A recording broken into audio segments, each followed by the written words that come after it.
The U.S. arbitrarily detaining ships of other countries in international waters seriously violates international law. China consistently opposes illegal unilateral sanctions that lack a basis in international law and are not authorized by the UN Security Council, and opposes any actions that violate the purposes and principles of the UN Charter and infringe upon the sovereignty and security of other countries.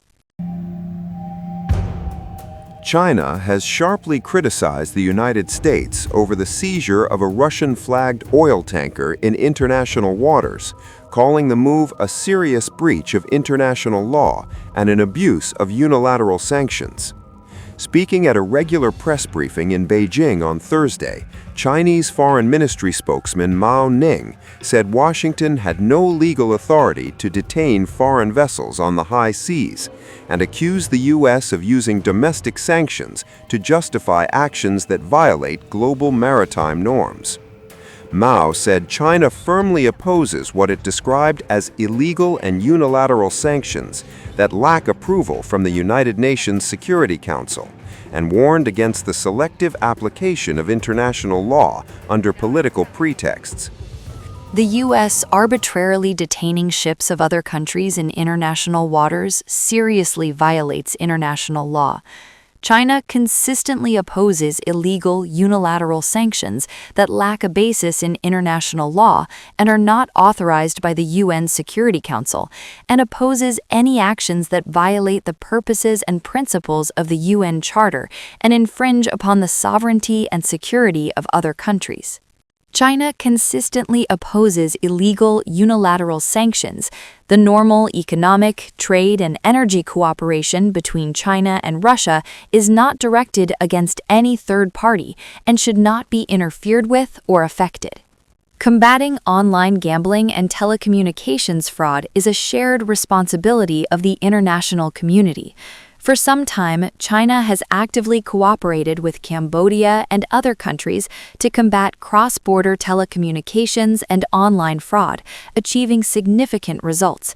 China is willing to strengthen law enforcement cooperation with neighboring countries, including Cambodia, to safeguard the lives and property of its people and maintain order in regional exchanges and cooperation. The U.S. withdrawing from international agreements is no longer news. In fact, the very purpose of international organizations and multilateral institutions is not to represent the private interests of any single country, but to safeguard the common interests of all member states. It is precisely for this reason that the international system centered on the United Nations has maintained world peace and stability for over 80 years, promoted economic and social development, and protected the equal rights of all nations. The current international situation once again proves that only the effective functioning of the multilateral system can prevent the spread of the law of the jungle and ensure that the international order is not dominated by the principle of might makes right and force is justice. This is what most countries, especially small and weak nations, need most at this time. China consistently opposes the politicization and instrumentalization of human rights issues, opposes the selective application of international law, and opposes interfering in other countries' internal affairs under the pretext of human rights. China firmly supports Venezuela in safeguarding its sovereignty, security, and legitimate rights and interests, and firmly supports all countries in choosing their own path of human rights development based on their national conditions. China is willing to work with the international community to jointly uphold the authority of international law, jointly advocate multilateralism, and jointly maintain world peace and stability. We highly appreciate Russia's righteous actions in defending historical truth. Since modern times, Japanese militarism has continuously engaged in external aggression and expansion, committing heinous crimes that defy description and inflicting immense suffering on humanity. However, Japanese militarism was not thoroughly eradicated after the war, and Japanese right-wing forces are actively glorifying the history of aggression, vehemently denying historical crimes such as the Nanjing massacre, the forced recruitment of comfort women, and forced labor, and are pushing to revise history textbooks in an attempt to whitewash their history of aggression. Mao stressed that China's economic, trade, and energy cooperation with Russia remains legitimate and should not be disrupted by third parties. She said Beijing's engagement with Moscow is not directed against any country and should not be interfered with. Commenting more broadly on U.S. actions linked to Venezuela, Mao criticized what she termed the politicization of sanctions enforcement and rejected interference in other countries' internal affairs under the guise of human rights.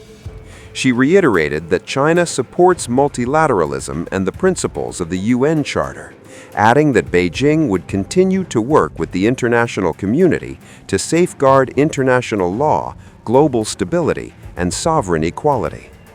The U.S., however, defended the operation, describing the vessel, Marinera, formerly known as Bella 1, as part of a sanctioned shadow fleet. U.S. Southern Command said the tanker was seized in the North Atlantic under a warrant issued by a U.S. federal court following coordination between the Department of Justice, Department of Homeland Security, and the Department of Defense.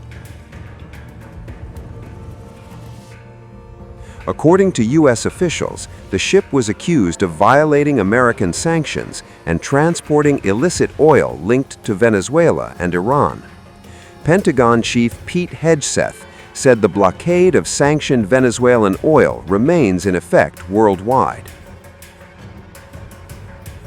Russia strongly rejected the U.S. claims, with its foreign ministry calling the seizure illegal and describing it as a gross violation of maritime law.